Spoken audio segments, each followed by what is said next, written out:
Hi everybody, welcome back to our channel. In this guide video, I'll be showing you the procedure to use Twitter offline.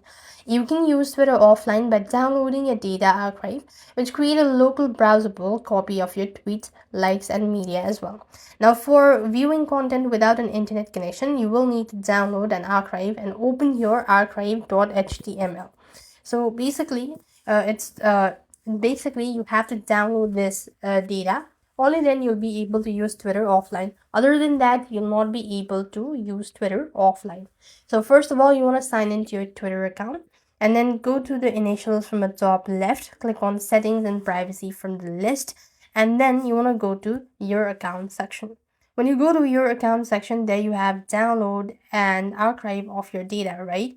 Click that out, and on the next field, you will then be able to see this sort of information. You actually want to open a zip file and locate your archive.html. So click on send code in order to enable the permissions, all sort of thing. And this way you'll be able to use Twitter offline. So that's all. I hope the video was helpful. Make sure to like, share, and subscribe. Thank you for watching. See you in the next video.